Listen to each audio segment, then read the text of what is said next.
let me tell you what really happened. The lawyer looked down at the papers on his desk, then at me, then at my brother, Mark. My mother had been gone for exactly 10 days. 10 days of a silence. And in that moment, in that office, the silence was finally broken by a sentence that took all the air out of my lungs. He said, "Regarding the codicil signed by Linda Lewis on the evening of October 12th, the night before she died." My head snapped up. I looked at Mark. His face was a perfect, unreadable mask. I looked at his wife, Karen, who gave a tiny, almost imperceptible nod. I looked at my Aunt Denise, my mother's sister, who was suddenly fascinated by a loose thread on her sweater. And I knew. I didn't know what, but I knew something was fundamentally wrong. No one had told me about a codicil. No one had told me my mother, barely conscious and riddled with pain medication, was signing legal documents in her final hours. They just told me, "Everything is taken care of, Emma. Go get some rest." My name is Emma Lewis. I'm 38 years old. For the last 3 years, my life had been a series of beeps, buzzes, and alarms. The ping of the medication reminder on my phone, the low, steady hum of the oxygen machine in the living room, the jarring ring of the hospital calling at 3 a.m. I was 38 years old, but I felt ancient. I'd moved back into my childhood home when my mother, Linda, got the diagnosis. At first, it was just to help out. Mark and Karen lived an hour away, and they had their kids, their careers. It made sense. I was single, my job was flexible, I could do it. But helping out became my entire existence. It started with driving her to appointments. Then it was managing her prescriptions, a rainbow of pills in a plastic box, each with its own specific time and instruction. Then it was cooking her meals, pureeing them when she could no longer swallow solids. Then it was the nights. The nights were the worst. The coughing fits that left her breathless and terrified. The sudden fevers.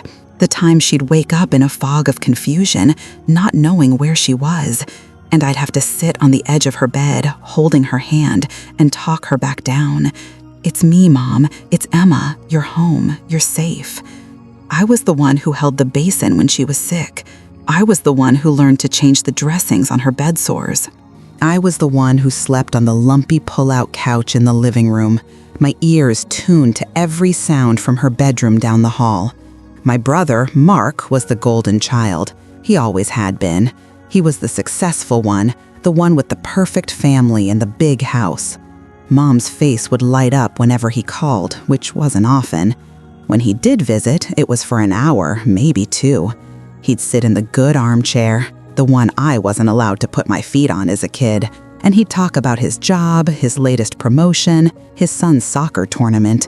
He'd look at Mom, tucked under a mountain of blankets, and say things like, "You're looking better, Mom. Keep fighting." Then he'd look at me and say, "Let me know if you need anything."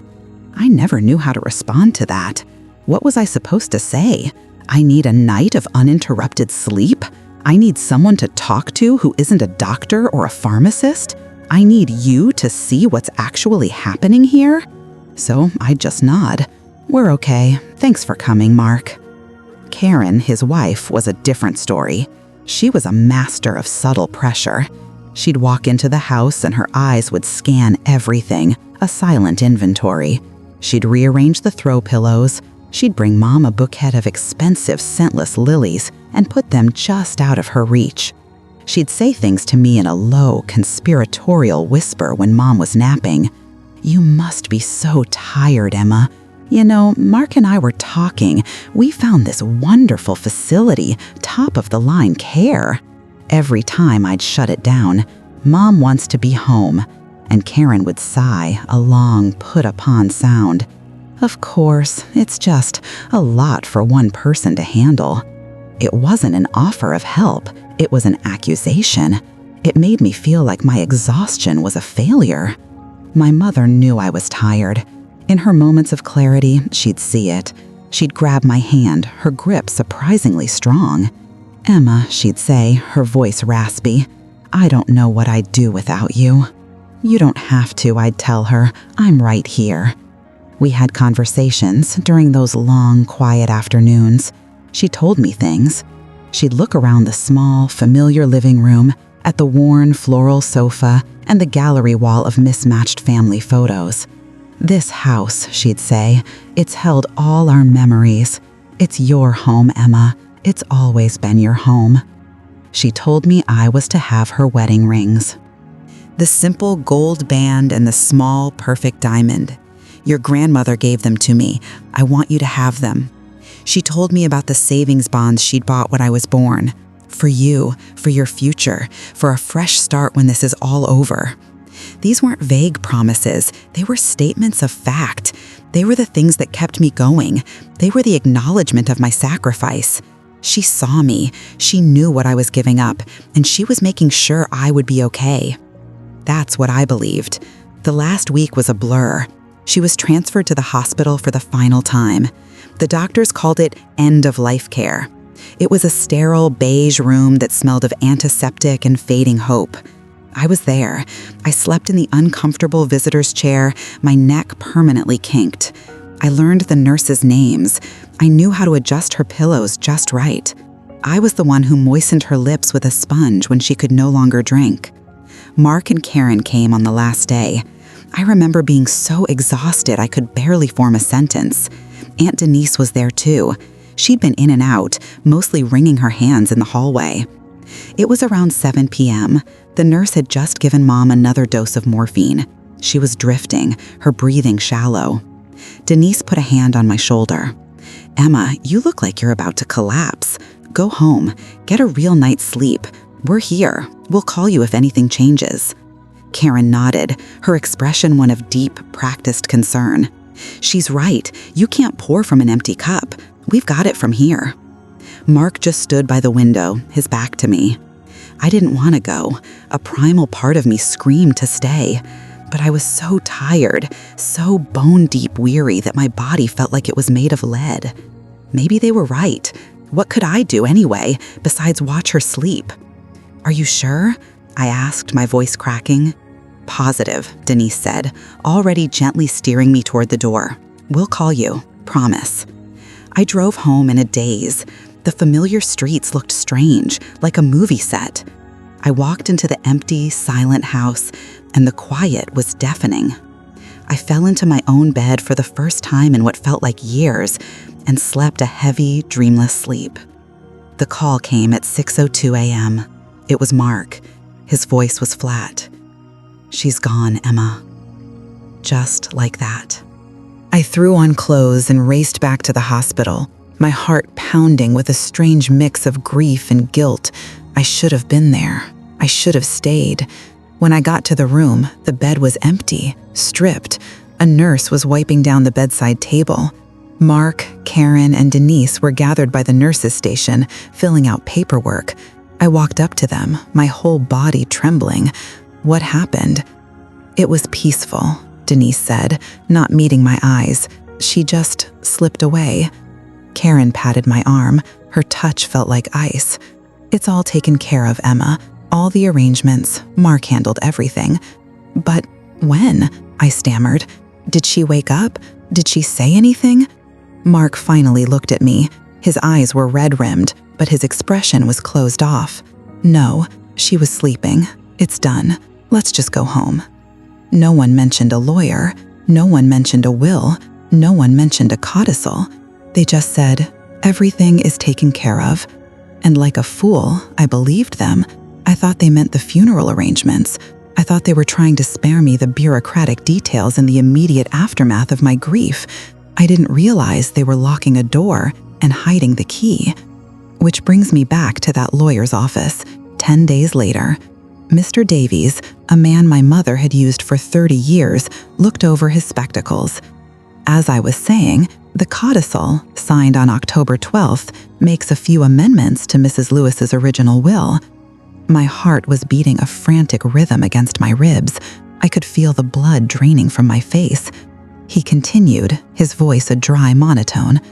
The original will, dated 5 years ago, stipulated that the house at 124 Maple Street, its contents, and the residuary estate be left to her daughter, Emma Lewis. I let out a breath I didn't realize I was holding. Okay, there it was, just as she'd always said. However, the lawyer said, and the word hung in the air like a guillotine, the codicil amends this. The house at 124 Maple Street is to be sold, with the proceeds divided equally between her 2 children, Mark Lewis and Emma Lewis. I stared at him. Sold? Divided? But Mom said, she said it was my home. He wasn't finished.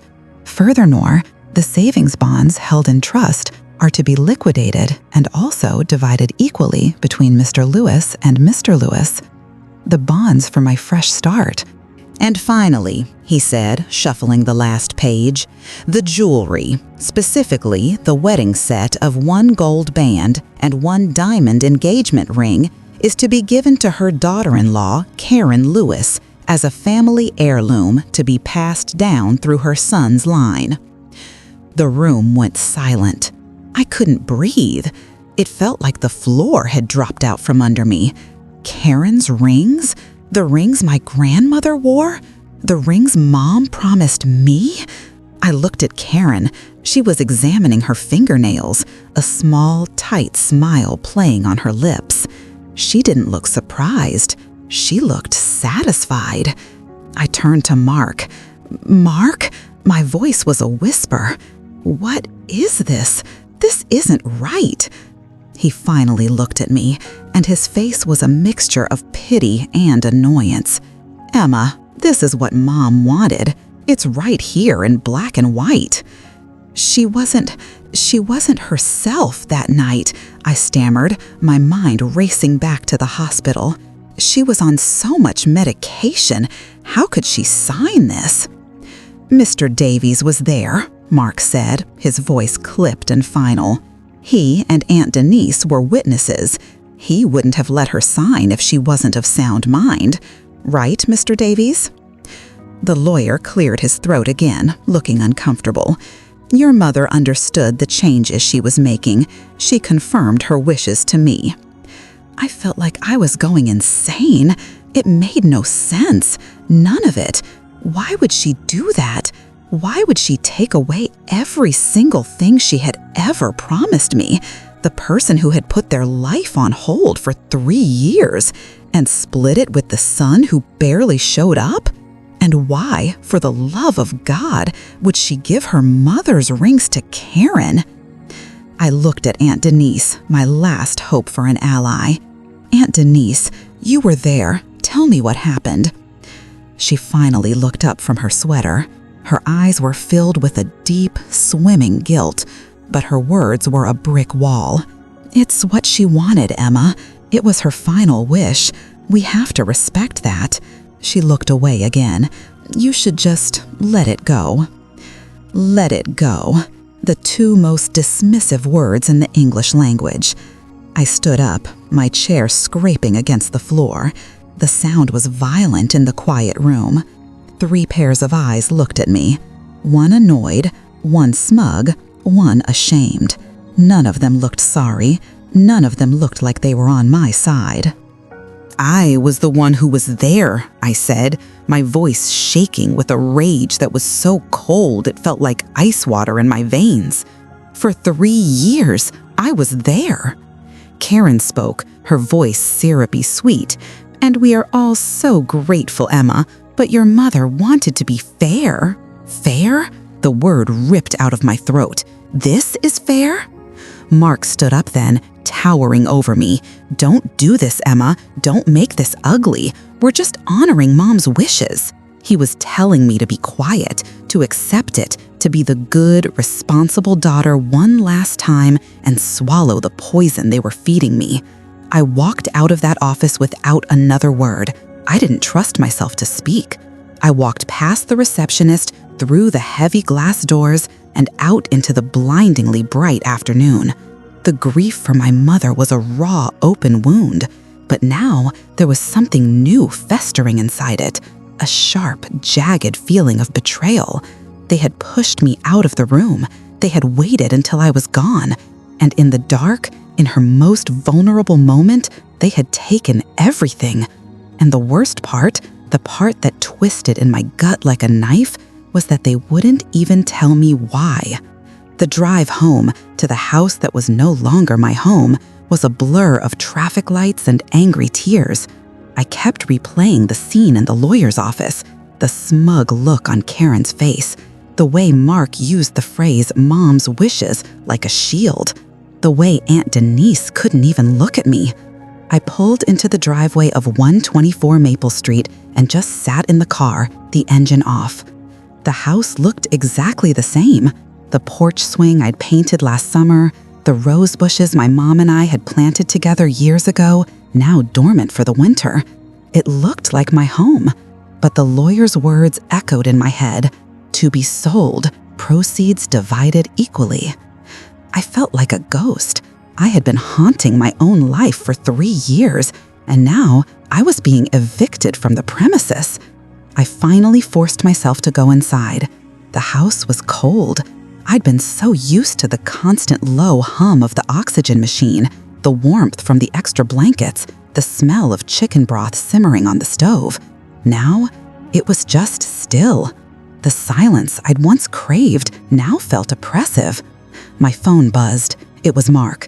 I ignored it. It buzzed again, a text message. "Mark, we need to talk about this like adults." I wanted to throw the phone against the wall. Like adults? Did adults conspire behind their sister's back while their mother was dying? I walked into my mom's bedroom. It was exactly as the hospice nurses had left it after they'd taken the hospital bed away. The indentations were still in the carpet. I could almost see her there, propped up on her pillows, watching her old black and white movies. My anger was a living thing inside me, but underneath it was a deep, aching confusion. My mother loved me. I knew she did. She might have favored Mark. She might have been blind to his faults, but she loved me. The woman who held my hand and told me the house was my home wasn't a liar. So what happened in that hospital room? I started pacing. The floorboards creaked under my feet, the same familiar sounds I'd known my whole life. They were talking about medication, that she was confused, but Mr. Davies, the lawyer, had insisted she was of sound mind. A lawyer wouldn't risk his license on that. So, if she wasn't confused, then what? Was she coerced? Did they threaten her? It seemed so theatrical, so dramatic. My mother was a gentlewoman, but she had a steel spine. She'd stood up to my father, to bosses, to anyone who tried to push her around. But she was also dying. She was weak, in pain, and exhausted from a 3-year battle. How strong could her spine have been in those final hours? My phone buzzed again. This time it was a group text from Karen. "Karen, Mark and I think it's best if we start sorting through the house this weekend. We can get a dumpster for anything you don't want to keep. We should get it on the market ASAP. ASAP, as soon as possible. My mother was dead for 10 days, and they were already talking about dumpsters and real estate agents? The cold rage solidified into something else. Resolve. They weren't going to tell me. They were going to hide behind platitudes like fairness and her wishes. They were going to paint me as the bitter, ungrateful daughter for even questioning it. Fine. If they wouldn't give me the truth, I would find it myself. I started in her bedroom, not with the intention of packing, but of searching. I didn't know what I was looking for. A diary? A letter? A clue? I went through her nightstand first. The usual things were there. A half-finished book of crossword puzzles, a bottle of hand lotion, a framed photo of me and Mark as kids. In the drawer, I found a tangled mess of reading glasses, old receipts, and a small leather-bound address book. I flipped through it. Nothing. I moved to her closet. The smell of her perfume, white diamonds always, hit me. And for a moment, I just stood there, my face buried in her coats, and let the grief wash over me. It was so much easier to be sad than to be angry.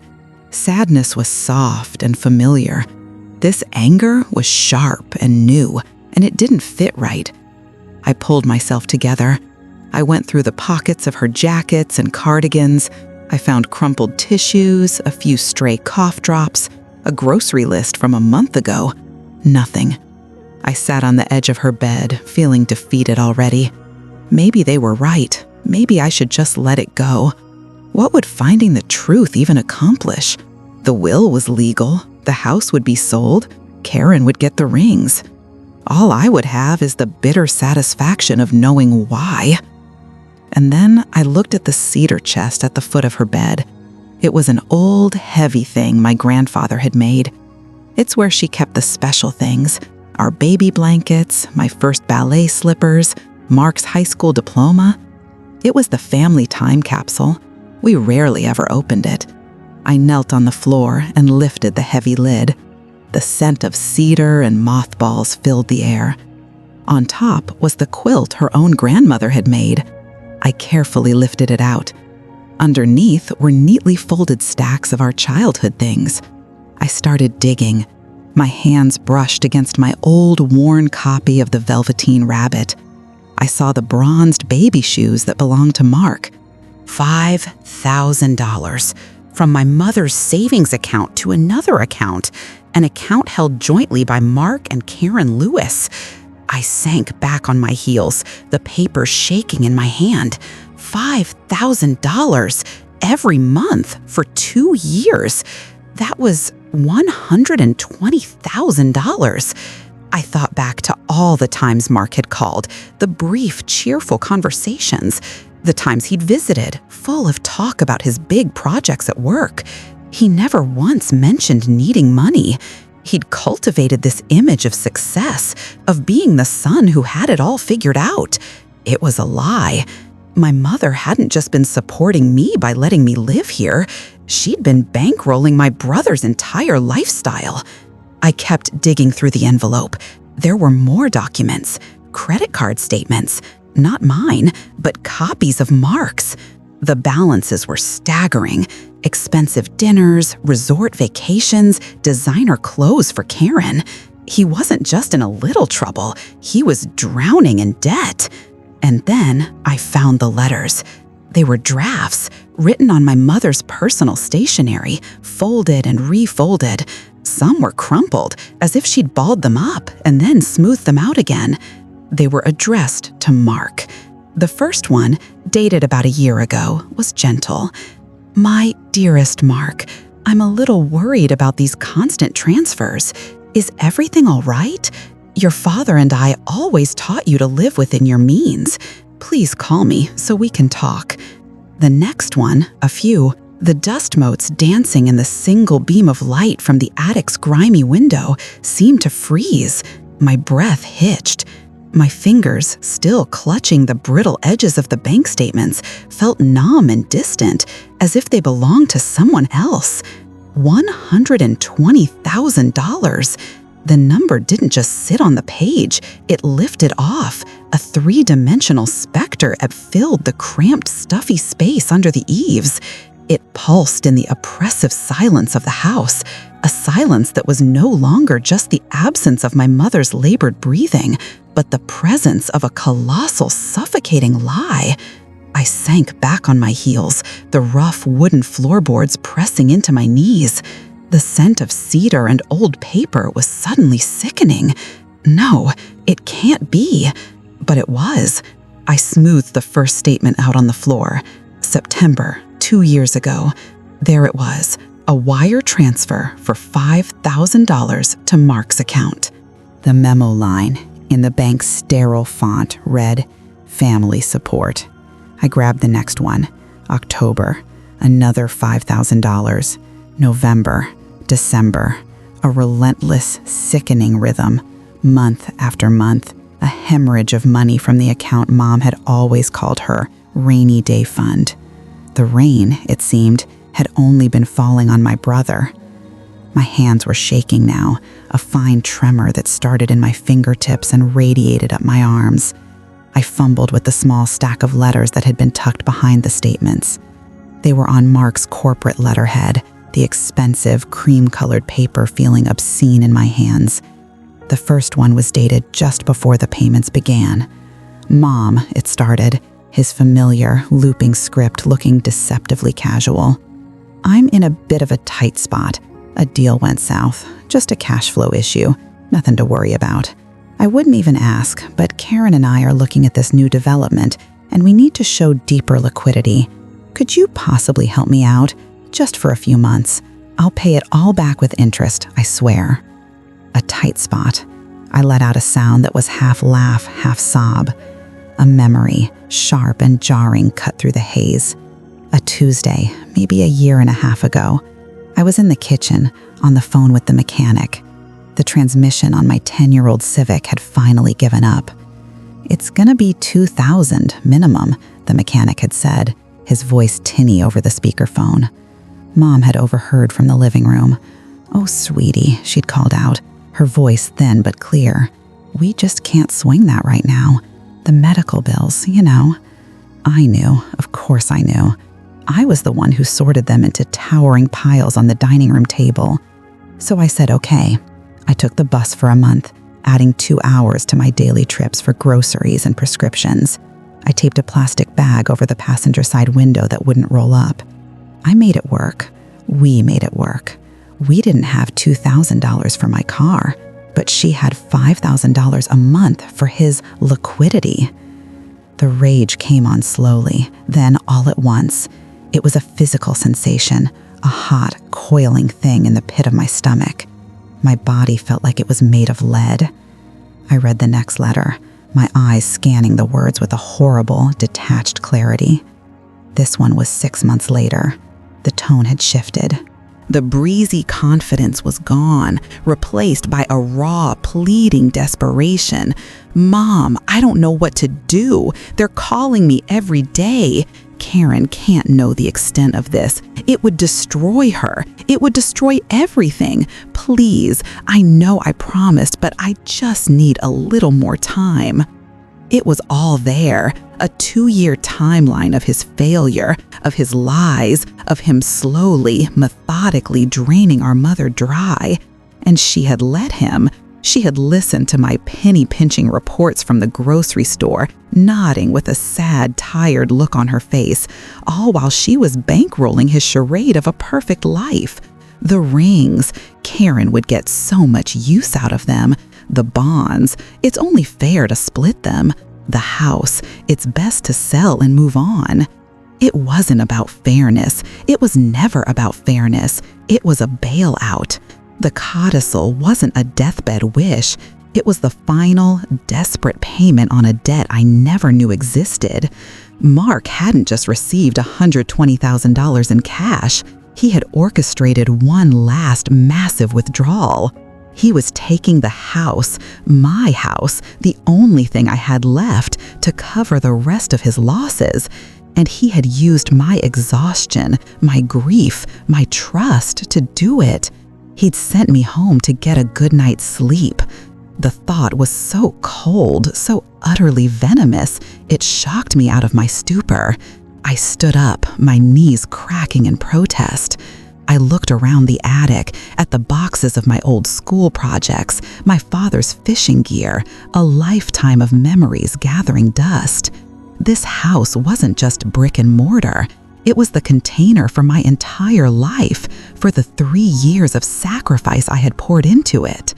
I was the one who held the basin when she was sick. I was the one who learned to change the dressings on her bed sores.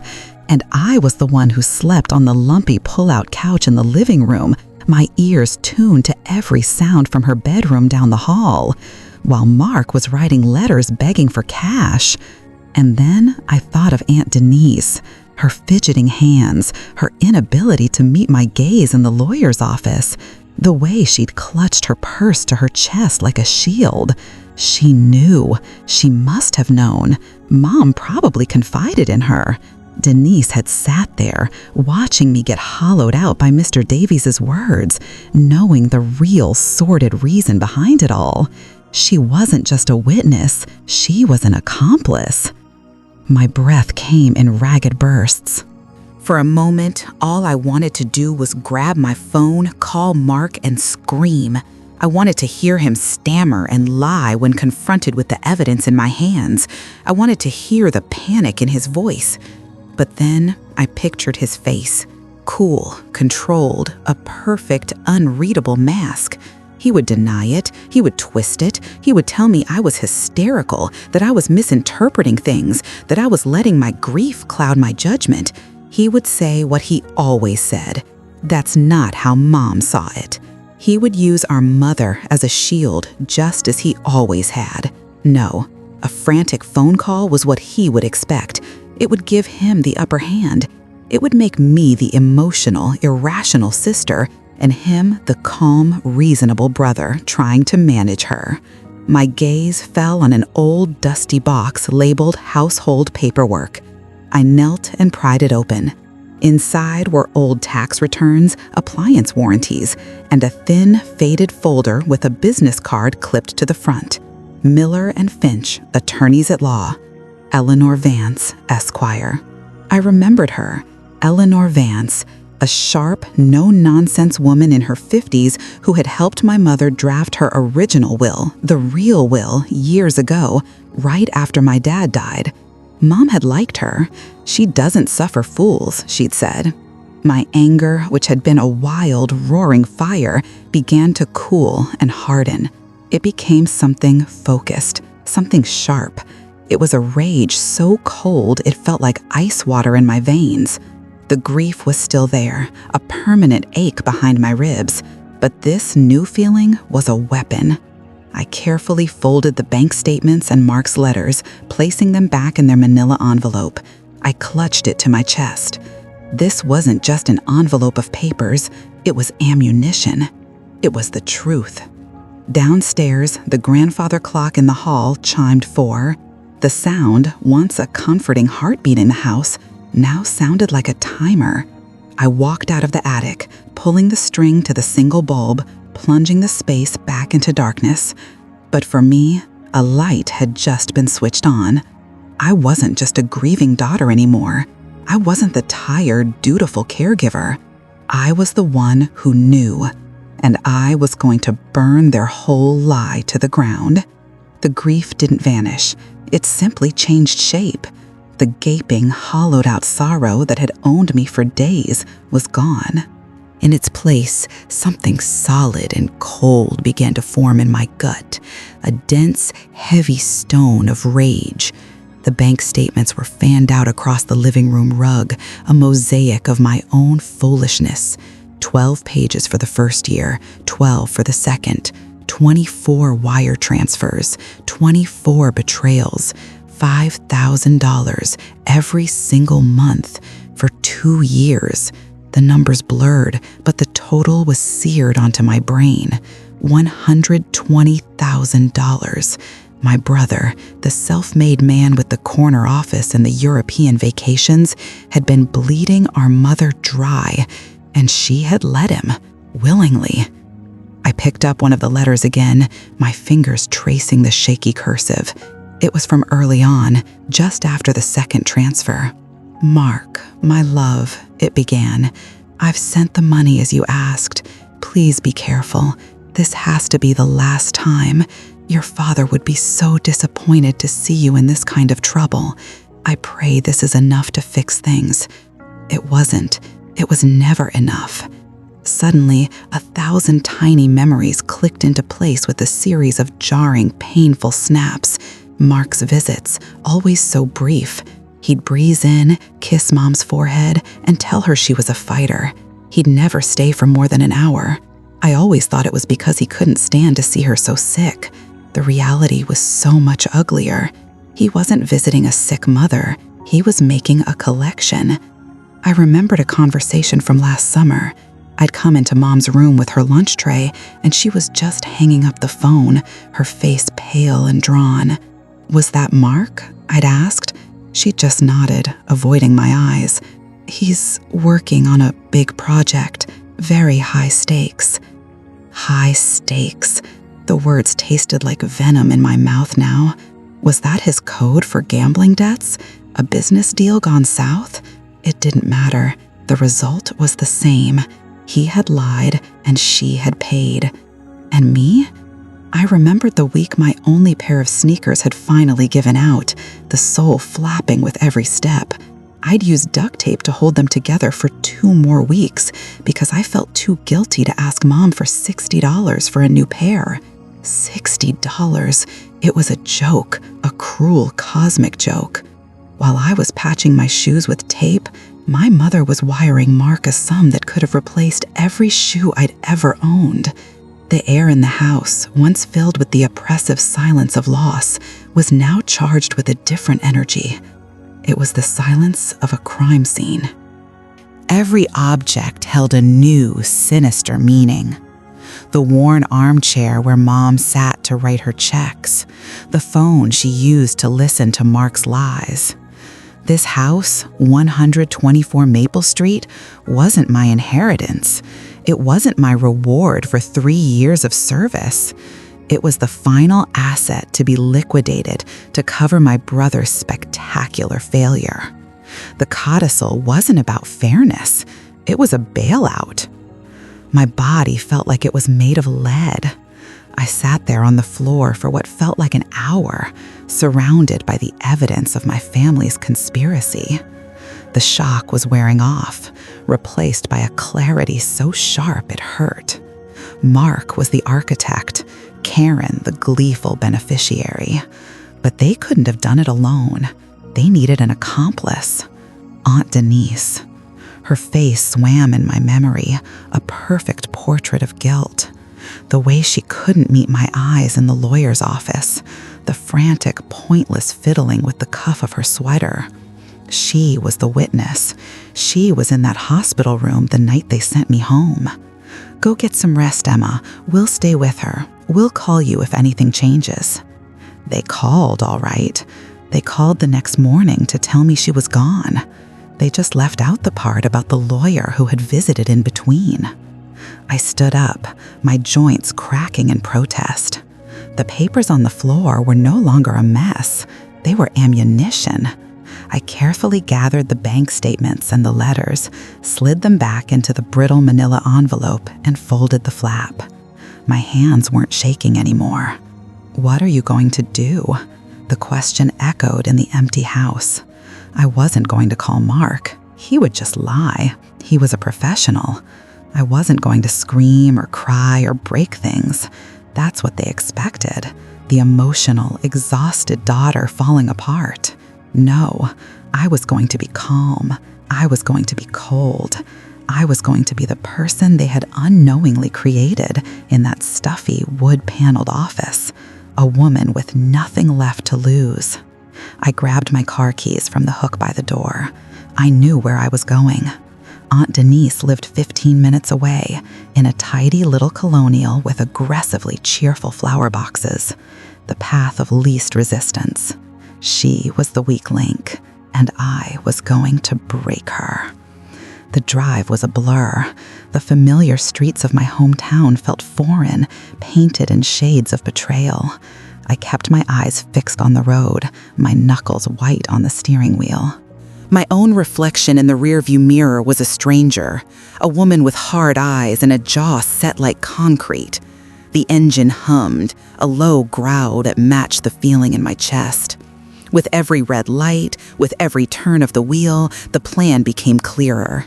I wasn't asking for an explanation. I was coming for a confession. When I pulled up to her curb, all the lights were on. Of course they were. It was barely 8 o'clock. I walked up the stone pathway, the manila envelope held tight in my hand like a weapon. I rang the doorbell, the cheerful ding-dong, a ridiculous counterpoint to the fury in my veins. A few seconds later, the door opened. Aunt Denise stood there, a dish towel in her hand, a startled, vaguely irritated look on her face that melted into pure, unadulterated panic the second she saw me. Her eyes darted from my face down to the envelope and back up again. She knew. "Emma," she stammered, her voice thin. "What are you doing here? Is everything okay?" I didn't answer. I just looked at her, letting the silence stretch until it was a physical thing between us, humming with tension. I watched the blood drain from her face. "Can I come in, Denise?" I asked. My voice was unnervingly level, devoid of any emotion except a chilling sort of patience. It wasn't a request. She swallowed hard and stepped back, pulling the door open wider. She didn't want to, but she knew she had no choice. I walked past her into the immaculate foyer, the scent of lemon polish and simmering guilt thick in the air. She closed the door behind me, the soft click sounding like a cell door locking. She wrung the dish towel in her hands. Would you like some tea?" "No," I said, turning to face her. I held up the envelope. "I don't want tea. I want you to tell me what happened in that hospital room." Her eyes widened. I don't know what you mean." "Don't you?" I took a step closer. I saw her flinch. "I found Mom's bank statements, Denise, tucked away in her closet, the one showing the $5,000 a month she was sending to Mark for 2 years. A small, strangled sound escaped her lips. Her carefully constructed composure crumbled like sand. "So don't you dare lie to me," I said, my voice dropping to a whisper that was somehow louder than a shout. "Don't you dare tell me this was about being fair. You were there. You watched her sign it." Now you're going to tell me everything. You're going to tell me why. The silence in Aunt Denise's living room was thick and suffocating, smelling of potpourri and old secrets. I held the bank statements out, the crisp edges of the paper a stark, unforgiving line in the space between us. My hand didn't shake. The frantic, buzzing energy that had propelled me from my mother's house had cooled into something hard and dense in my chest. Ice. $120,000, Denise, I said. My voice was low, devoid of the pleading tremor it had held for the last week.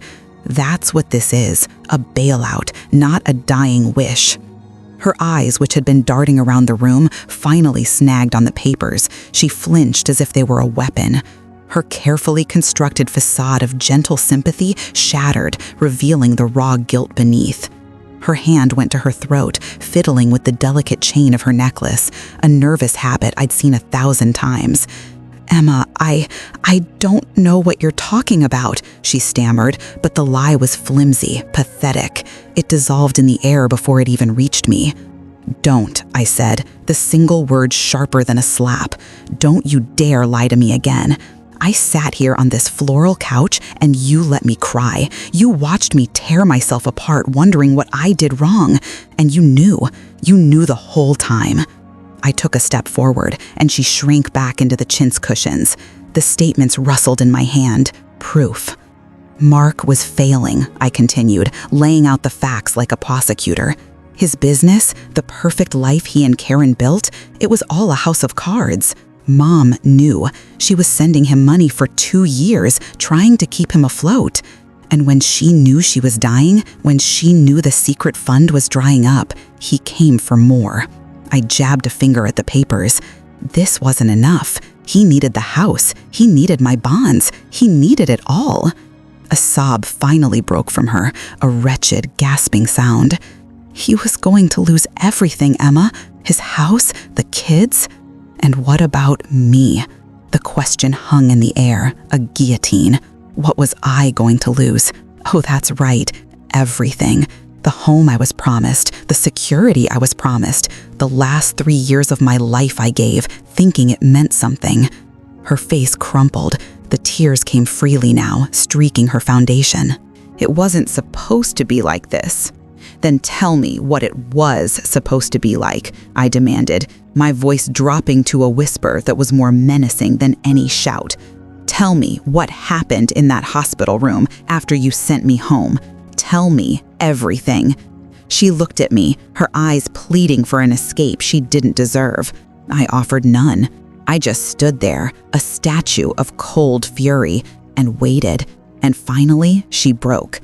"We waited until you were gone," she began, her voice a choked murmur. I sat on the edge of the armchair opposite her, not out of comfort, but to be closer, to ensure I didn't miss a single damning word. "Mark said it was better if you weren't there.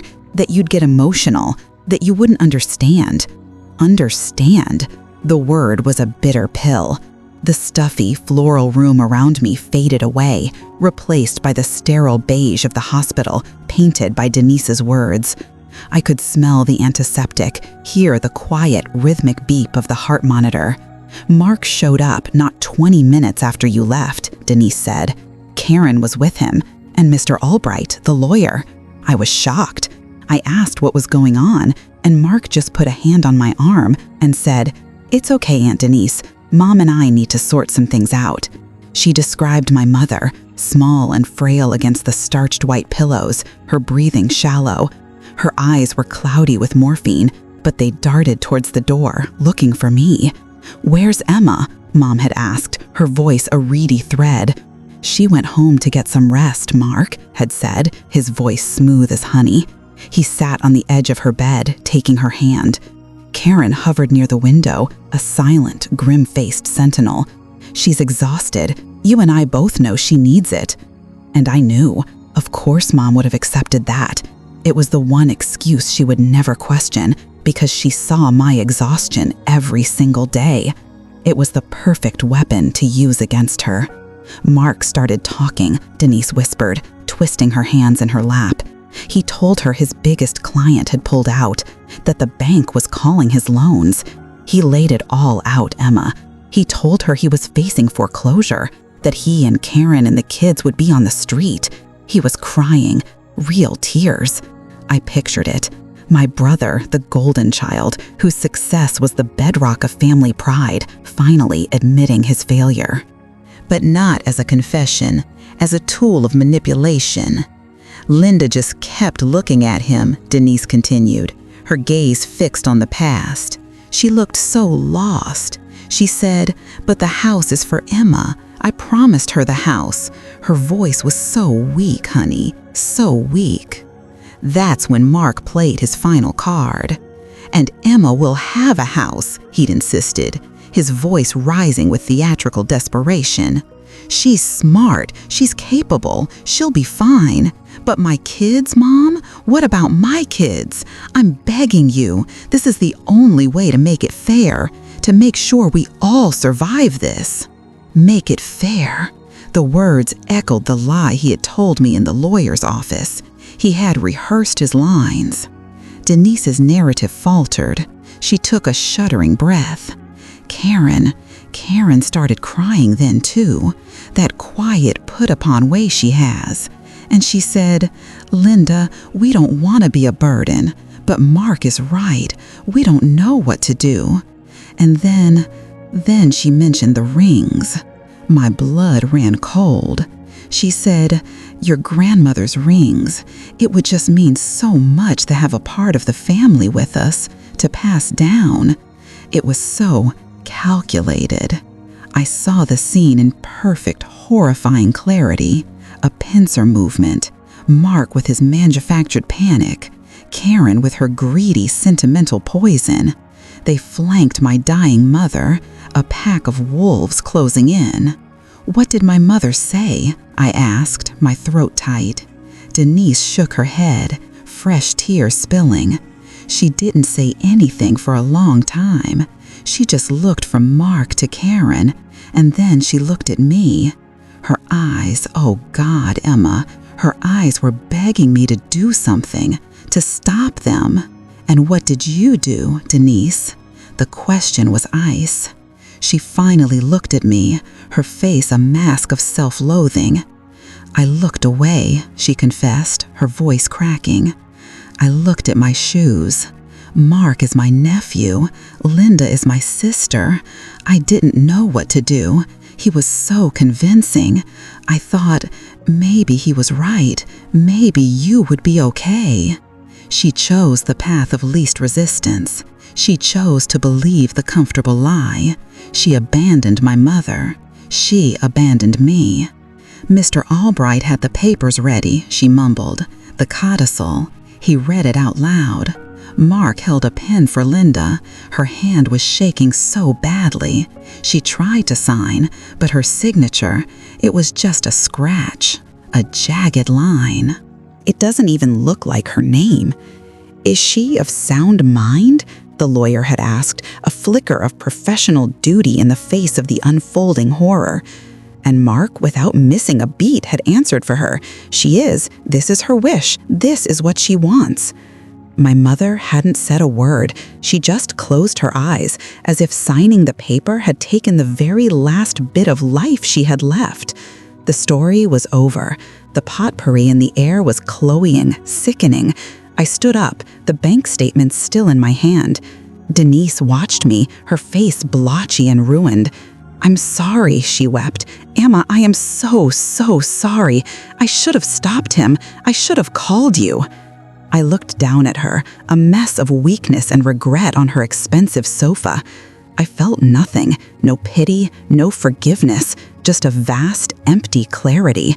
My mother hadn't betrayed me. She had been sacrificed, and my aunt had held the knife. "Yes," I said, my voice flat and final. "You should have." I didn't say another word.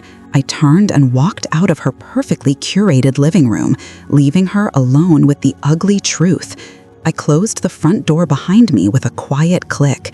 Driving away, I passed the turn for my street, for 124 Maple Street, my house, my mother's house. It wasn't just a home anymore. It was a crime scene. It was the spoils of a war I hadn't even known I was fighting. The grief was still there, a heavy stone in my gut. But it wasn't the only thing anymore.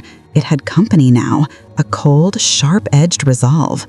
Mark thought he had won. He thought his performance in that hospital room was the final act. He thought I would crumble, just like everyone else. He was wrong. He hadn't just taken my inheritance. He had given me a purpose. And my mother, in her last violated moments, had given me a weapon. Her jagged, broken signature, her silent scream on a page. This wasn't over. It had just begun. The words hung in the air of Aunt Denise's perfectly beige living room, thick and suffocating.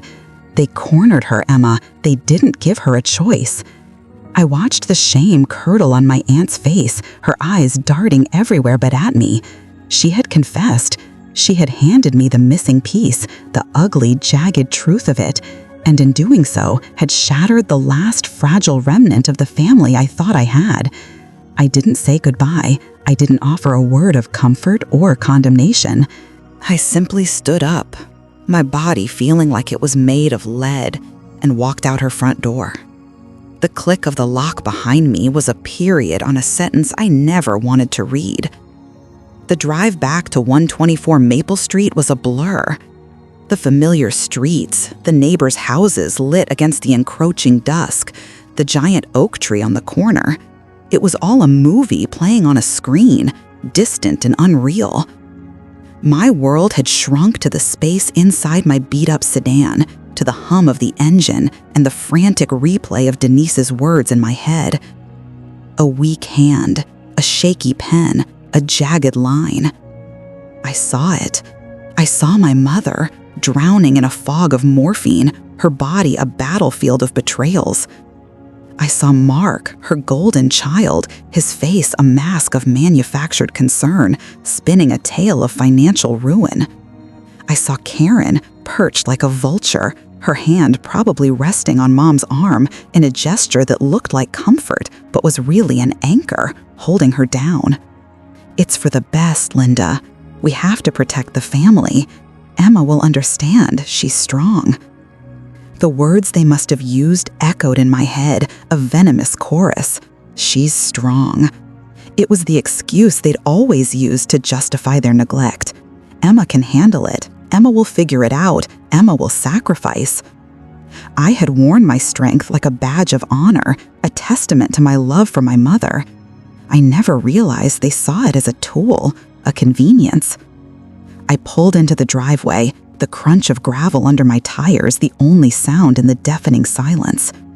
For a moment, I just sat there, staring at the house. My house. The house my mother had promised me. The house that was supposed to be my sanctuary after the war was over. Now, it felt like a crime scene. The grief I had been carrying for weeks, a heavy waterlogged blanket, was gone. Just like that. In its place, something else was crystallizing. It was cold and sharp and utterly clear. It wasn't grief anymore. It was rage. A rage so pure and so quiet it scared me. I walked inside, the familiar scent of lemon polish and old books doing nothing to soothe me. I didn't turn on the main lights, letting the shadows gather in the corners. I walked through the downstairs rooms, my hand trailing over the furniture. The worn velvet of Mom's favorite armchair, where she'd read to me as a child. The chipped rim of the teacup she always used, still sitting on the side table where I'd left it. The afghan I had draped over her legs 1,000 times. These weren't just things. They were artifacts of a life, of my life, of the 3 years I had poured into this house, into her. I was the one who held the basin when she was sick. I was the one who learned to change the dressings on her bed sores. And I was the one who slept on the lumpy pull-out couch in the living room, my ears tuned to every sound from her bedroom down the hall. Mark had sent a fruit basket. Karen had rearranged the throw pillows. My breath hitched, not with a sob, but with a sharp, clarifying anger. This wasn't about being fair. This was about being right. I went straight to my mother's desk in the small sunroom, the place where she paid her bills, wrote her letters, and kept her life in order. My hands didn't shake as I pulled out the shoebox I had shoved back in there days ago. The box with the hidden bank statements, the proof. Denise's confession is one thing. These were rumors, a tearful confession of a guilty woman, which she could easily have refused under pressure from Mark. But this, it was different. I spread out the statements. Page after page, month after month, there were $5,000 transfers to Mark Lewis. This went on for 2 years.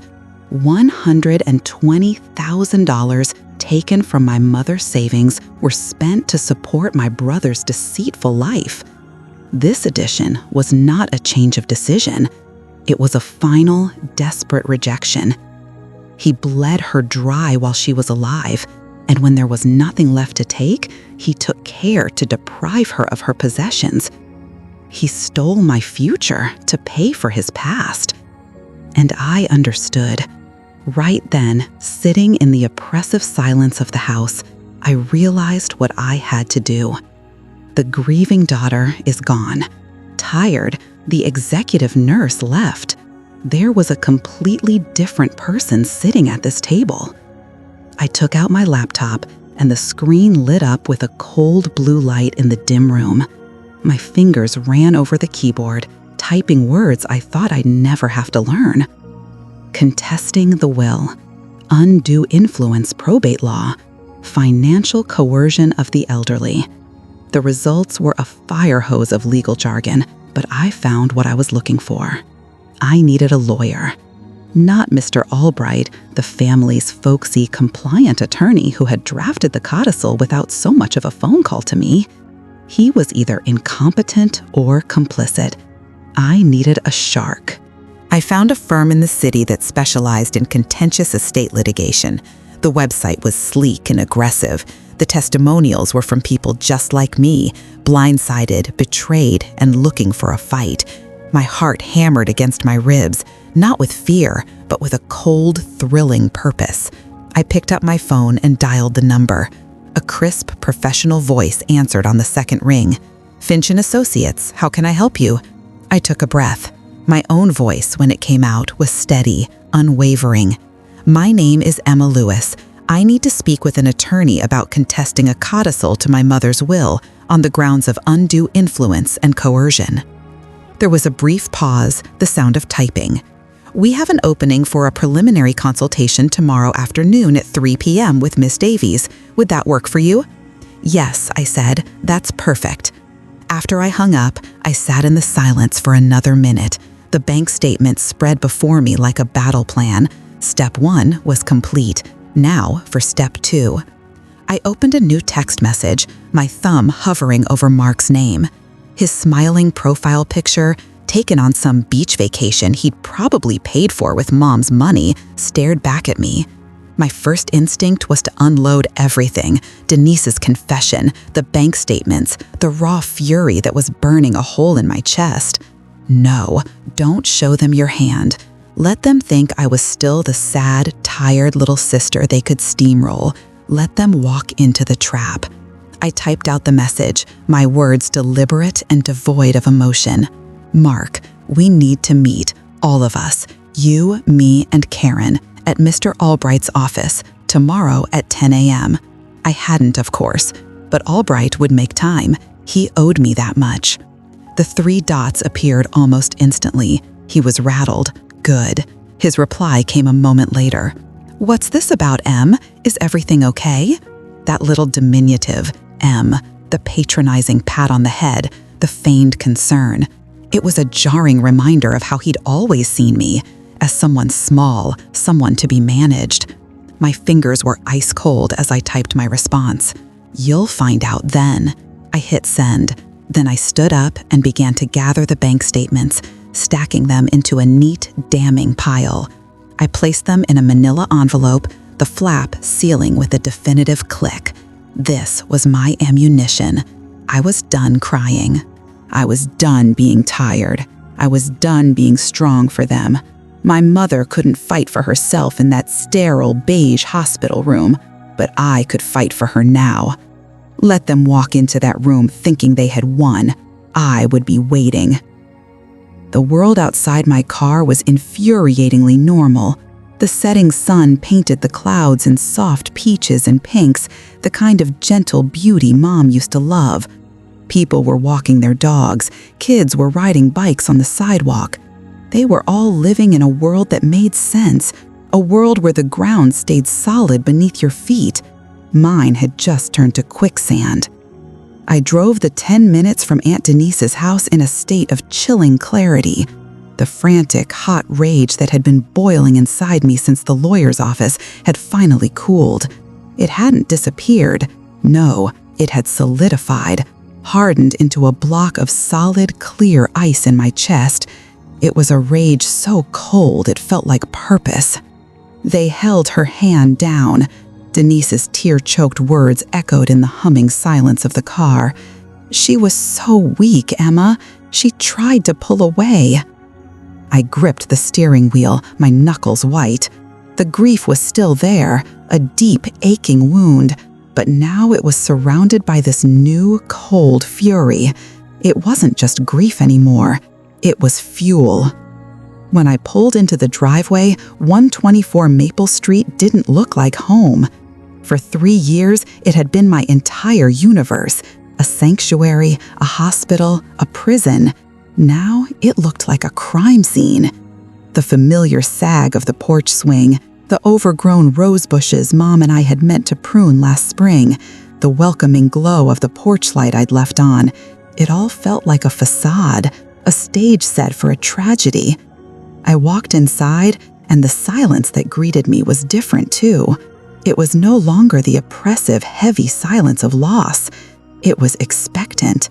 The house was waiting. For what? I wasn't sure. Justice? A reckoning? I didn't take my coat off. I walked straight to the little nook in the kitchen where Mom had kept her phone and an address book thick with decades of contacts. I found the business card my friend Sarah had given me a week ago for an estate lawyer she swore was a total shark. At the time, I'd tucked it away, feeling disloyal. Now, it felt like a weapon. My hands were perfectly steady as I dialed the number for Mr. Davies. His voicemail picked up, and I felt a flash of frustration before he came on the line a moment later, his voice professional and slightly harried. Apologies, I was just leaving for the day. This is Alistair Davies. Mr. Davies, my name is Emma Lewis. Sarah Jenkins gave me your number. I need help with my mother's will. I told him everything. I started with the 3 years of care, the promises Mom had made, the jarring shock in the lawyer's office. My voice was flat, devoid of the tears that had defined my last few weeks. I laid out the facts, the codicil, the timing, the witnesses. Then I told him about the bank statements. $5,000 a month for 2 years, I said, my voice low, straight from her savings into my brother's account. There was a pause on the other end of the line. That's significant, Miss Lewis. That establishes a powerful motive. There's more, I said, taking a breath. I just left my aunt's house. She was one of the witnesses. She confessed everything. I relayed the whole sordid story Denise had sobbed out on her floral sofa. Mark's manufactured panic, Karen's cruel whispers about me abandoning them, the physical act of holding their dying mother's hand to the paper while she was drowning in morphine. When I finished, the silence on the line was profound. For a second, I was afraid he'd hung up. "Mr. Davies?" "I'm here, Miss Lewis," he said. His voice changed.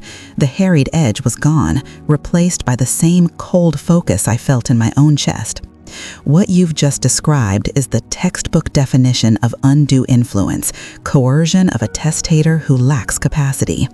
With your aunt's testimony and those bank statements, this is no longer a long shot. This is a slam dunk." A single tear, hot and surprising, escaped and slid down my cheek. It wasn't a tear of sadness, it was relief. The validation was so absolute, so immediate, it felt like a physical weight being lifted. "What happens now?" I asked, my voice thick. "Now we move fast," he said. "First thing tomorrow, my office will contact your aunt to schedule a formal deposition. We need her testimony on the record before your brother has a chance to get to her again.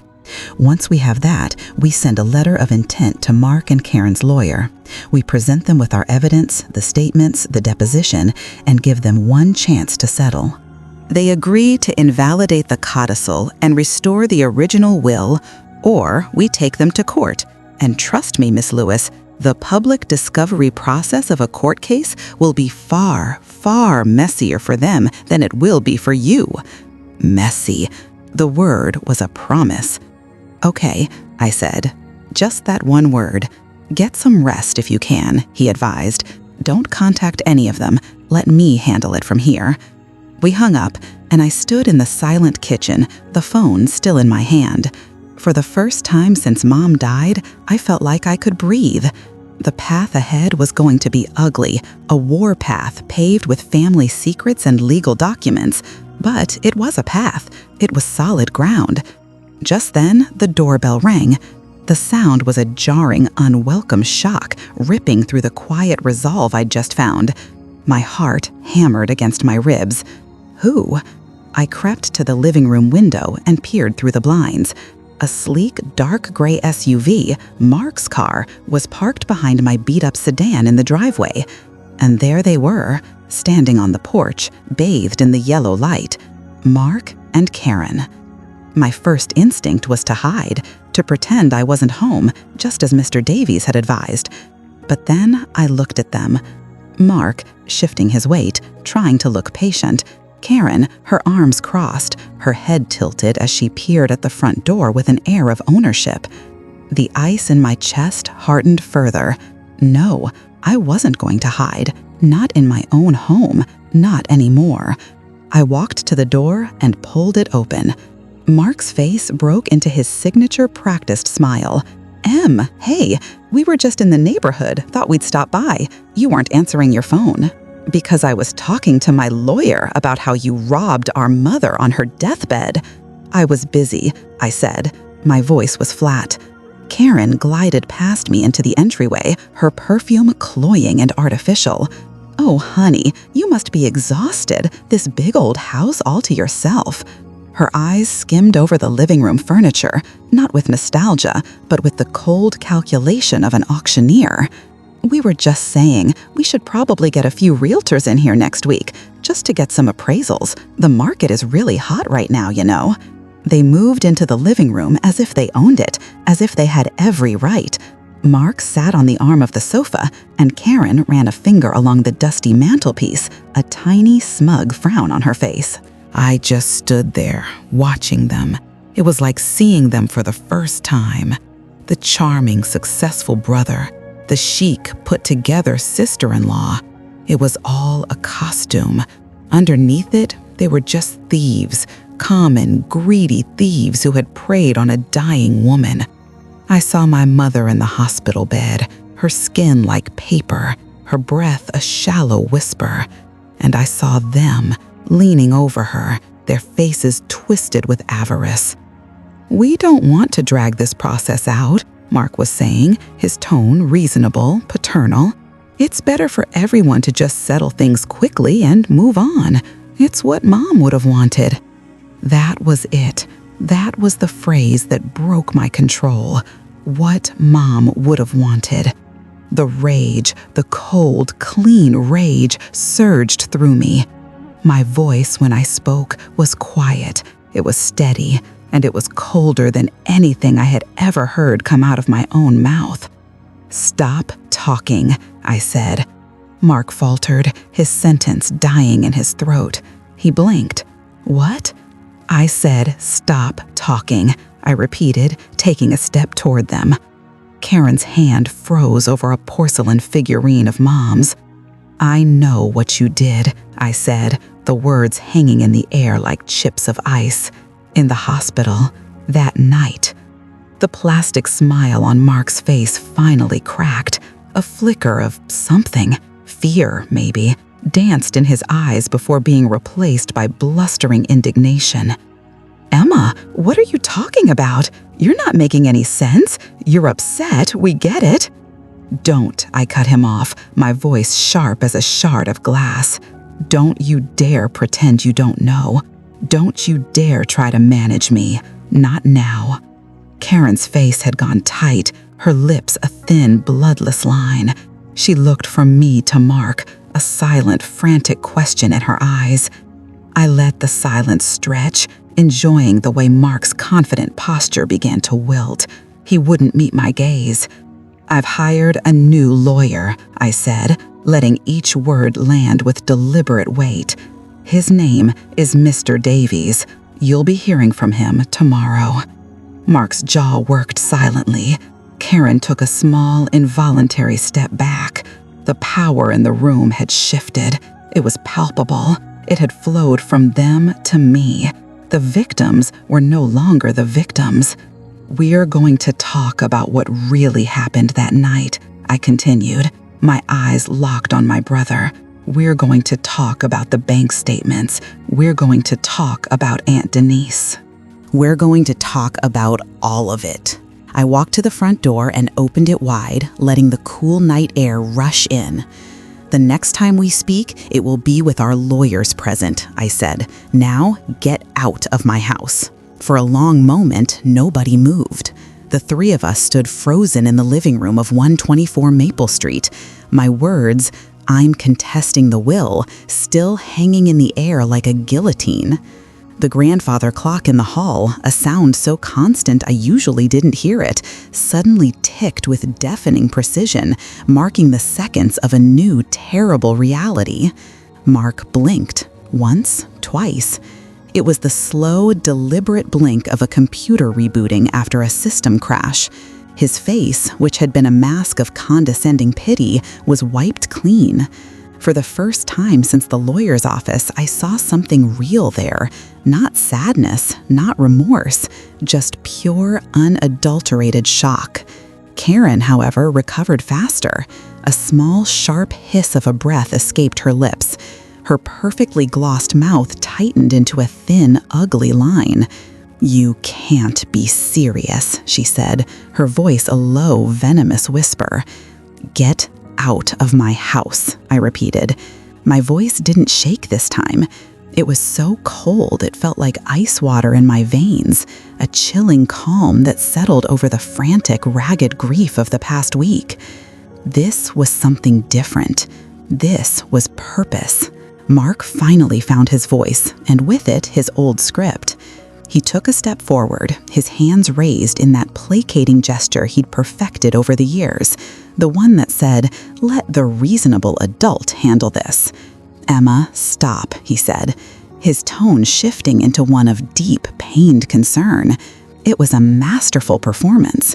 "You're upset. You're grieving. You're not thinking clearly." "Oh, I'm thinking more clearly than I have in 3 years," I said, my eyes locked on his. "I know about the $120,000, Mark. Just like that, the performance ended. The mask didn't just crack, it shattered.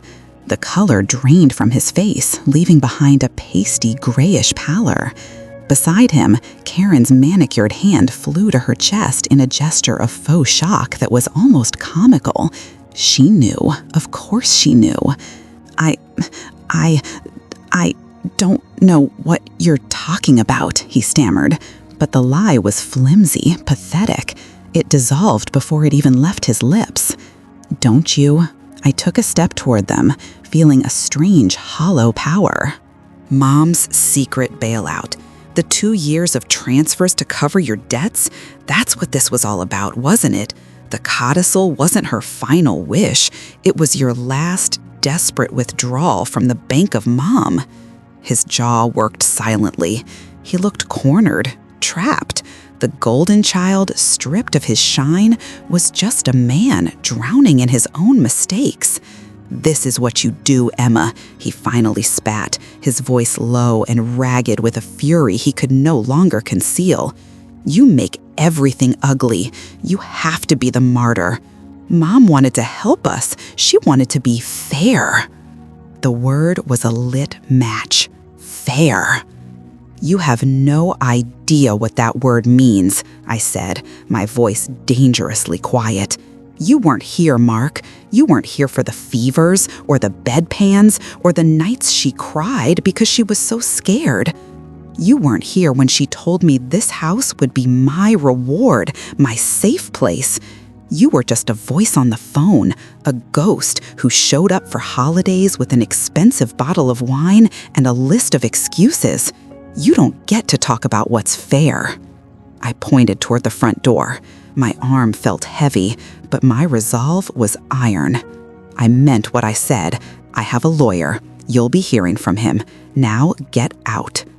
Karen grabbed Mark's arm, her eyes darting around the room as if she were mentally cataloging every item she was being denied. Her gaze lingered on the silver candlesticks on the mantelpiece, her expression one of pure, possessive greed. It was so transparent, it was sickening. Mark let her pull him toward the door. He didn't look at me again until he was on the threshold. "You're going to tear this family apart," he said, his voice flat. It wasn't a plea, it was a curse. "What family?" I asked the empty space after the door slammed shut. "You already burned it to the ground." The silence they left behind was louder than their shouting. It pressed in on me, thick and suffocating. The click of the lock settling into place was the loneliest sound I had ever heard. I stood there for a full minute, my body trembling with the adrenaline of the confrontation. Then my legs gave out. I didn't fall, but I sank onto the arm of the worn floral sofa, the one with the permanent indent from where Mom used to sit. My body felt like it was made of lead. The righteous anger that had propelled me through the last hour evaporated, leaving a vast, hollow ache in its place. I had done it. I had declared war, but there was no triumph, no surge of victory, just the bone-deep weariness of a soldier who knows the battle has only just begun. I looked around the living room, at the photos on the wall, the worn rug, the faint scent of Mom's lavender potpourri that still clung to the air. This wasn't just a house, it was the only thing I had left, and now it was a battlefield. The next morning, I called Mr. Davies. I sat at the kitchen table, a cold cup of coffee in my hand, and recounted the entire conversation with Mark and Karen. I didn't leave anything out. Not Mark's pathetic denial, not Karen's greedy glare, not the parting shot about tearing the family apart. Mr. Davies listened without interruption. He was a man of few words, but his silence was attentive, not dismissive. "Good," he said when I finally ran out of steam. The word was so simple, so devoid of emotion, but it was like a lifeline. His reaction is telling. He's scared. People who are scared make mistakes. "What happens now?" I asked, my voice small. "Now, the work begins. I'll file the petition to contest the codicil with the probate court this afternoon. We'll cite undue influence and lack of testamentary capacity given your mother's medical state. We formally serve Mark, and then we move into discovery. Discovery? We get to ask for everything. His bank statements, his credit card bills, his loan applications, everything that proves the motive you uncovered. But Emma, he paused, and his tone grew more serious. The linchpin for all of this is your aunt. My stomach tightened into a knot. Aunt Denise. We need her testimony, Mr. Davies continued. Not just a panicked phone call to you, a formal, sworn deposition, a statement under oath that she witnessed Mark and Karen pressure your mother into signing that document. Without her, this is an uphill climb. With her, we have a very strong case. Under oath. The words sounded heavy, official, terrifying. I thought of my aunt's trembling voice, her inability to meet my eyes. She was a woman who spent her life avoiding conflict. I was about to ask her to walk directly into the heart of it. That afternoon, I dialed her number. My finger hovered over the call button for a full 30 seconds. What if she says no? What if Mark got to her first? I pushed the thought away and pressed the button. She answered on the fourth ring, her voice wary. "Hello? Aunt Denise, it's Emma." A sharp intake of breath on the other end. "Oh, Emma, honey, I need to talk to you about what we discussed," I said, trying to keep my voice even and calm. I couldn't afford to sound accusatory. I needed her. "Emma, I don't know," she started, her voice already beginning to unravel. "Mark called me last night. He was so angry. He said you were trying to destroy everything. He said you were being selfish." My blood ran cold. Of course he'd called her. He was shoring up his defenses, starting with the weakest link. "What did you say?" "Nothing. I didn't say anything, I swear. I told him I didn't want to be in the middle." Her voice cracked. "I can't do this, Emma. He's my nephew. You're my niece. This is tearing me apart." I closed my eyes, leaning my forehead against the cool kitchen window pane. Outside, a blue jay was squawking at a squirrel. The world was just going on.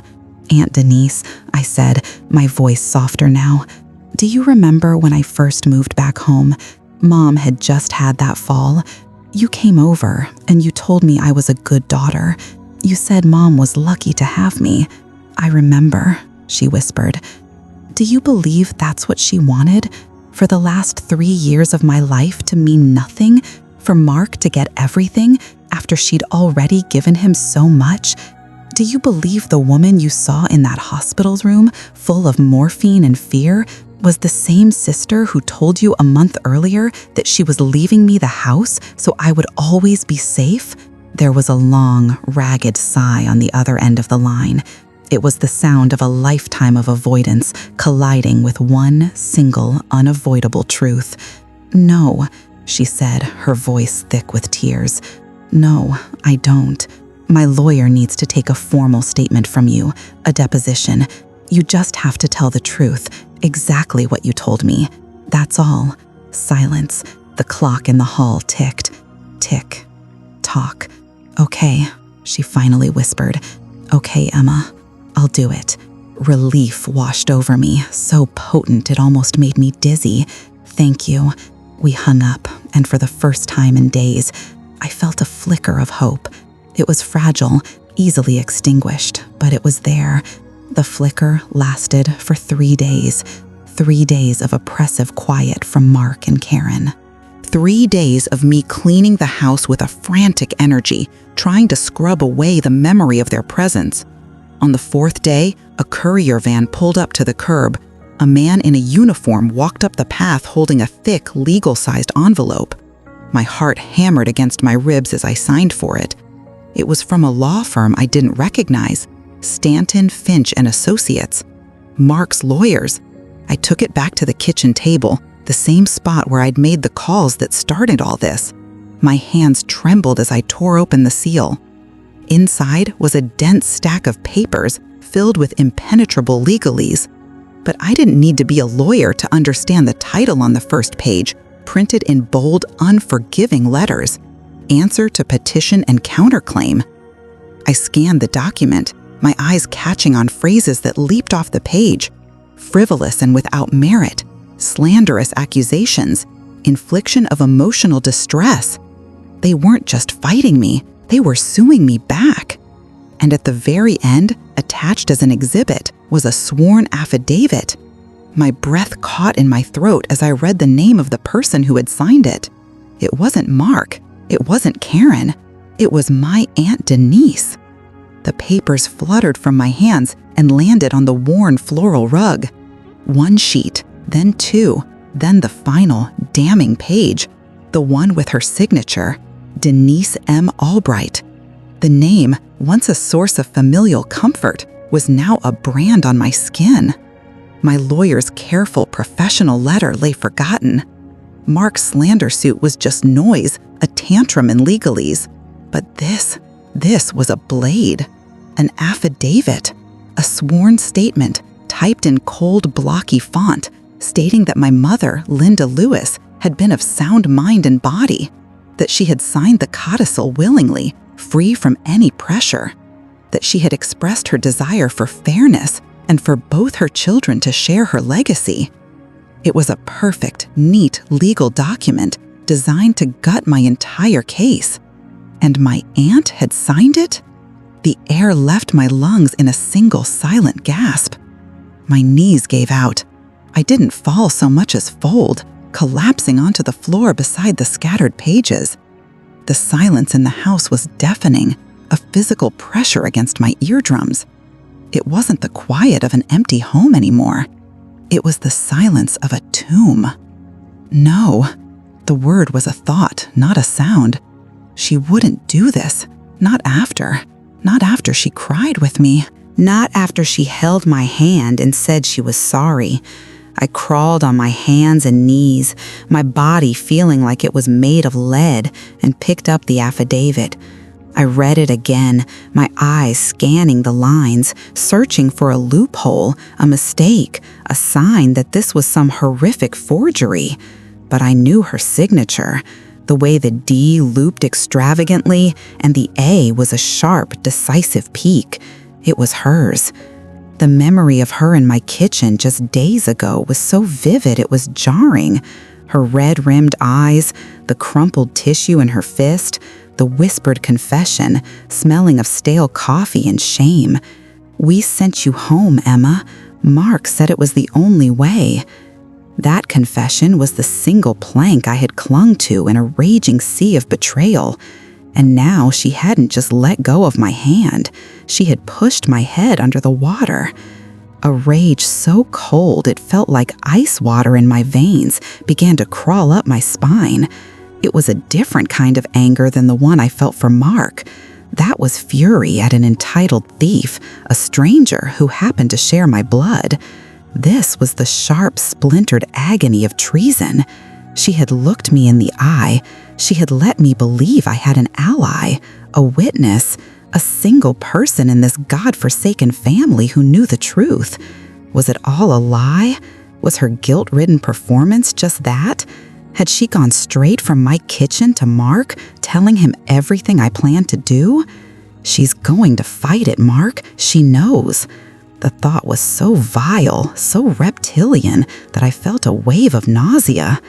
My hand, shaking uncontrollably, fumbled for my phone on the coffee table. I didn't even have to look up the number. My fingers found it from muscle memory. It rang once, twice. On the third ring, she picked up. "Hello?" Her voice was flat, a single, sterile word. None of the wavering warmth, none of the hesitant guilt. It was the voice of a stranger. "Denise?" My own voice was a fractured whisper, a beat of silence. "Emma?" "I got the papers," I said, the words sticking in my throat like shards of glass, "from Mark's lawyer. I got your statement." I waited for the dam to break, for the apology, the explanation, the frantic whispered story of how Mark had threatened her or cornered her. I waited for the woman who had cried in my kitchen. She didn't come. I did what I had to do, she said, her tone as smooth and hard as riverstone. It's what Linda would have wanted. For this family to stop fighting. The practiced, hollow words were a punch to the stomach. They were Mark's words, Karen's words. I could almost hear them coaching her, feeding her the lines over the phone. Just say this, Denise. Keep it simple. Don't let her get to you. What she would have wanted? I was on my feet now, pacing the small living room, the affidavit crumpled in my fist. She wanted me to have this house. She told you that. You sat in my kitchen and you told me they pressured her. You said she was weak, that she was on medication. You said you were sorry. I was emotional, she said, the dismissal in her voice like a slap. We were all grieving. I wasn't thinking clearly. Your mother was lucid, Emma. She knew what she was signing. Lucid. The word hung in the air like a guillotine. It was the legal kill shot. You're lying, I breathed, the rage now morphing into a frantic, desperate pleading. I was begging her to take it back, to give me back that one piece of truth I had left. Denise, please, don't do this. Don't let him do this. He stole from her. He stole from me. You know he did. Mark is her son, she said, and the cold finality in her voice told me everything. She had made her choice. She had chosen the path of least resistance. She had chosen the golden child, the one who promised stability, over the inconvenient girl who demanded truth. He needed help, and his mother helped him. There's nothing wrong with that. This fighting is tearing everyone apart. You need to let it go. Let it go. Just like that. 3 years of my life, my mother's dying wish, the truth, just let it go. He got to you, I whispered, the fight draining out of me, replaced by a hollow ache. What did he offer you, or what did he threaten you with? This conversation is over, she said. I've signed my statement, that's the truth. Goodbye, Emma. The line went dead. I stood there, phone pressed to my ear, listening to the dial tone. It was a flat, monotonous hum, the sound of a connection severed completely. I slowly lowered the phone, my entire body trembling. I was utterly, completely alone. My first thought was, it's over. He'd won. Mark with his smug smile, and Karen with her silent, venomous judgments. They had anticipated my every move.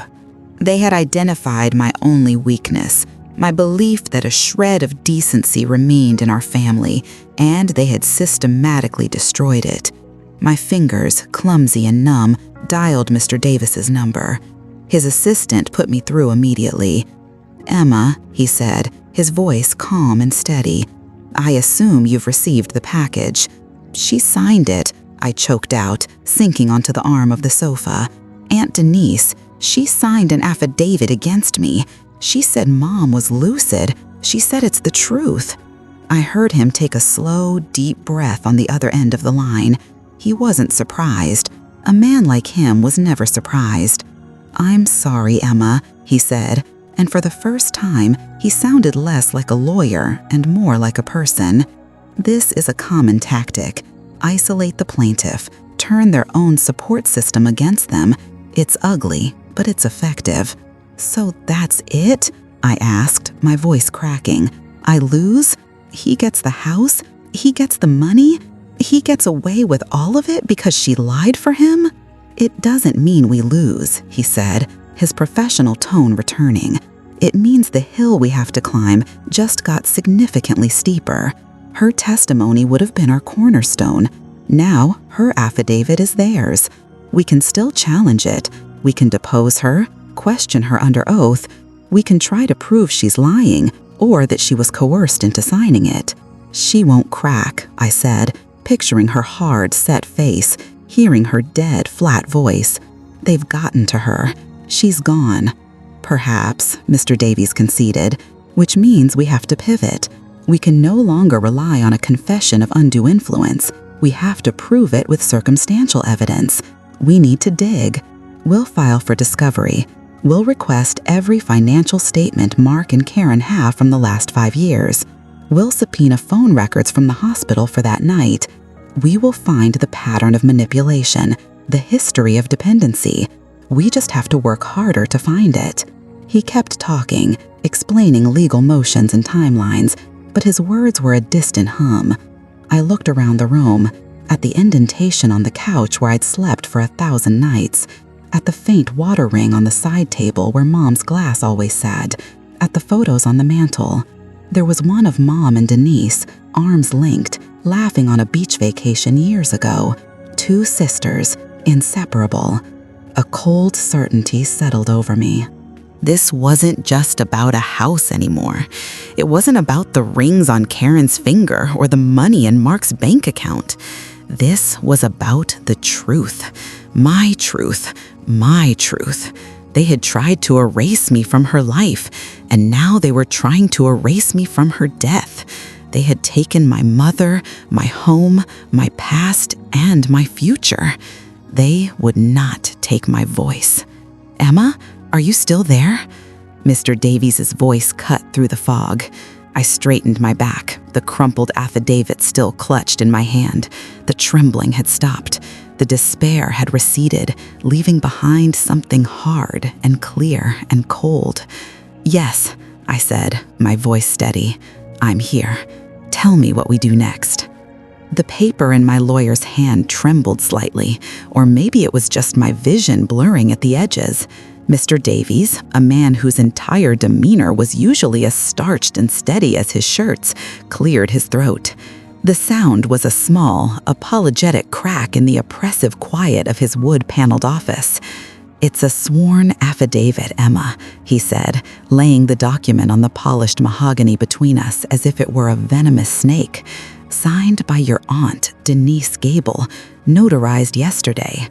I stared at the signature, Denise's familiar loopy scrawl, the same one from every birthday card I'd ever received, the same one on the check she'd given me for high school graduation, tucked inside a card that said, "So proud of you." It was a lie, all of it. The words on the page were a formal, legal betrayal, a neat little package of perjury tied up with a notary stamp, and it felt like a punch to the gut I hadn't seen coming. In it, my aunt, the same woman who sobbed in my kitchen, her face blotchy with guilt as she confessed everything, stated that my mother, Linda Lewis, was of perfectly sound mind on the night she died, that she was lucid and clear in her intentions, that the signing of the codicil was her own idea, free from any undue influence or coercion. The affidavit was a brick wall dropped directly in my path. Denise's tearful confession had been the cornerstone of my case. Now it was just my word against a sworn legal document, against my entire family. Why? The word was barely a whisper. It came out ragged, torn. Mr. Davies leaned forward, his expression softening from legal advisor to something more human. Pressure? Guilt? Maybe threats? In my experience, it's usually some combination of the three. Mark is her nephew, you're her niece. When forced to choose, she chose the path of least resistance.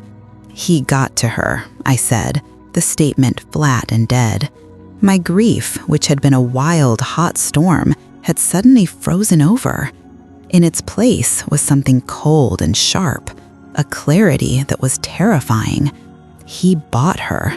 He bought my aunt's conscience.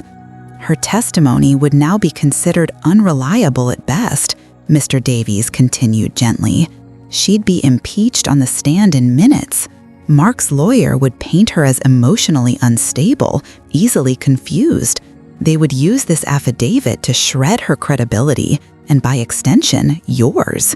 So what does that mean? I asked, my voice devoid of the tremor I felt deep in my bones. For us, for the case, it means the hill we have to climb just got a lot steeper.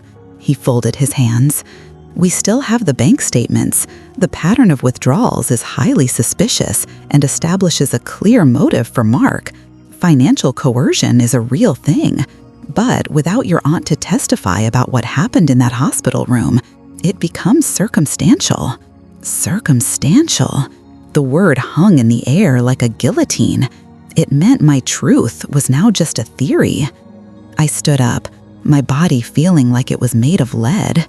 "Thank you, Mr. Davies." "Emma, don't give up," he said, standing with me. "This is a setback, not a defeat." I nodded, but I wasn't really listening. I was already outside, walking through the sterile hallway, my heels clicking a frantic rhythm on the linoleum. The drive home to 124 Maple Street was a blur. The familiar streets, the neighbors' houses, the giant oak tree on the corner. It was all scenery in a movie I was no longer a part of. My world had shrunk to the four walls of my car and the deafening roar in my head. I let myself into the house. The silence that greeted me was different now. It wasn't the quiet of loss. It was the quiet of a crime scene. Every object held a new, sinister meaning. The armchair where Mom used to sit and watch her game shows was just a piece of furniture Mark wanted to sell. The photos on the mantelpiece of me and Mark as kids, of family vacations, felt like props in a long-running play where I was the only one who didn't know my lines. I walked into the kitchen, my hand automatically reaching for the kettle. I had made Mom 1,000 cups of tea in this kitchen. I had stood at this counter and crushed her pills into applesauce. I had cried over this sink, my shoulders shaking, begging for a strength I didn't think I had. I had sacrificed 3 years of my life in this house on the promise that it would be my sanctuary, my reward. Now it was just an asset to be liquidated. My phone buzzed on the counter. Mark's name flashed on the screen. It was almost comical, his timing, the predator checking on the trap. I let it ring, the sound shrill and invasive. I watched the screen go dark. A minute later, it buzzed again. This time, I answered. I didn't say anything. I just listened to the sound of his breathing on the other end. "Em, you there?" His voice was smooth, coated in that false concern he was so good at. "I heard you got the notice from my lawyer. I wanted to make sure you were okay." The audacity of it was breathtaking. It was a silence so loud it felt like my ears were ringing. "Okay," I finally said. My voice was eerily calm. "Why wouldn't I be okay, Mark? My aunt just committed perjury to help you steal my inheritance? It's a banner day." A put-upon sigh. "See, this is what I'm talking about. You're being hysterical. Mom wanted to be fair. Aunt Denise just confirmed that. She felt guilty about how she let you twist her words before." I laughed. It was a hollow, ugly sound. Twist her words? She sobbed at my kitchen cable, Mark. She told me you and Karen backed her into a corner. She told me Mom was so drugged she could barely hold the pen. Well, she obviously remembered it differently when she had time to think clearly, he shot back, the silkiness in his voice fraying. "Away from your influence." That was it. The cold resolve in my chest sharpened into a blade. "How much did it cost you, Mark?" "What are you talking about?" "Aunt Denise," I said, my voice shaking with a rage that was so cold it felt like ice water in my veins. "What was her price? Did you pay off her credit cards, offer her a cut, or did you just threaten her?" Silence. And I knew. I had him. "Denise has been having a hard time," he said, his tone shifting into something righteous, defensive. "Her roof was leaking. She had some bills piling up. I helped her out, because that's what family does, Emma. We help each other. It's a concept you might want to try sometime, instead of suing everyone." I helped her out. A loan, a gift, a bribe. It was all the same. He had found her weakness and leveraged it, just as he had with Mom. He was buying his version of the truth, one desperate family member at a time. "The bank statements, Mark," I said, the words like chips of ice. "I have them, 2 years of them. $5,000 a month straight from Mom's account into yours. $120,000. That's not helping out. That's a bailout. You were drowning, and you used our dying mother as a life raft." The silence on the other end of the line was different this time. It was heavy, guilty.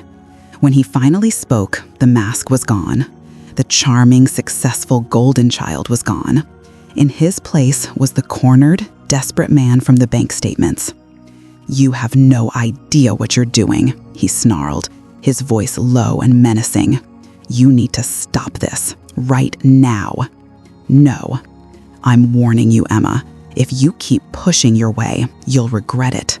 Do you think you can stand in a courtroom and look decent? The grieving daughter who had a nervous breakdown? Who had to be sent home from the hospital because she couldn't handle it? I was there. Karen was there. Denise was there. We're all going to tell the same story. Who do you think the judge will believe?" The threat came true. It was a cruel, calculated blow. He was going to use my grief, my exhaustion, my utter devastation from that last night and turn it into a weapon against me. He would have portrayed me as unstable. He turned 3 years of my devotion into proof of my madness. I was standing there in the kitchen, in a house that no longer belonged to me, clutching the phone so tightly that my knuckles turned white. He took my mother. He took my house. He took my aunt. And now he's come for my sanity, to find out the truth about my own experience. He expected me to shatter, that I would crumble under the weight of it all. He thought he had finally, truly broken me. But the most important thing is that when I get broken, the pieces stay sharp. "See you in court, Mark," I said, and hung up. There was silence again, but now it was a different silence. It was the silence of bated breath, the calm before the storm. He outlined to me his plan of struggle, demonstrated how disgusting he was ready to become. I looked around the house, the memories he was trying to steal, and left in silence.